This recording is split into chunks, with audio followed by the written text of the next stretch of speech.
সোনা পাচার করতে গিয়ে বিমানবন্দর থেকে গ্রেপ্তার হন দক্ষিণ ভারতের কন্নড় ইন্ডাস্ট্রির জনপ্রিয় অভিনেত্রী ও মডেল রানিয়া রাও। ৩ মার্চ বেঙ্গালুরু আন্তর্জাতিক বিমানবন্দর থেকে গ্রেপ্তার হন তিনি। গ্রেপ্তারের সময় নিজেকে পুলিশ মহাপরিচালকের মেয়ে বলে পরিচয় দিয়েছিলেন রানিয়া। এবার এ বিষয়ে মুখ খুললেন অভিনেত্রীর বাবা।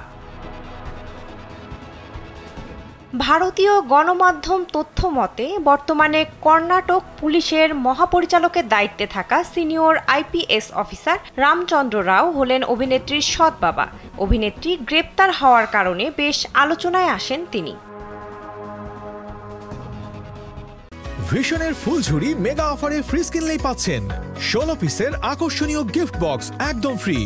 ভারতীয় একটি গণমাধ্যমকে রামচন্দ্র রাও বলেন, মিডিয়াতে এ ধরনের খবর দেখে হতবাক এবং বিধ্বস্ত হয়ে পড়েছিলাম। এসব বিষয়ে কিছুই জানতাম না। অন্য যে কোনো বাবার মতো আমিও বিস্মিত হয়েছিলাম। রানিয়া আমাদের সঙ্গে থাকে না, সে তার স্বামীর সঙ্গে অন্যত্র বসবাস করে। পারিবারিক কারণে তাদের সঙ্গে কিছু সমস্যা হয়েছে। সোমবার দুবাই বিমানবন্দর থেকে এমিরেটসের একটি ফ্লাইটে এসেছিলেন রানিয়া রাও।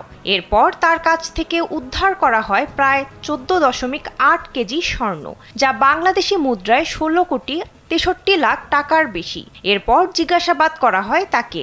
হাজির করা হয় অর্থনৈতিক অপরাধ সংক্রান্ত আদালতে। সেখানে 14 দিনের বিচার বিভাগীয় হেফাজতে পাঠানোর আদেশ দেন আদালত। তদন্ত এখনো জারি আছে বলে জানিয়েছেন তদন্ত কর্মকর্তারা। 2014 সালে কন্নড় ইন্ডাস্ট্রির জনপ্রিয় অভিনেতা সুদীপের বিপরীতে মানিক্য সিনেমায় অভিনয়ের মাধ্যমে পরিচিতি অর্জন করেন রানিয়া রাও। এরপর বেশ কয়েকটি সিনেমায় কাজ করেছেন এই দক্ষিণী অভিনেত্রী।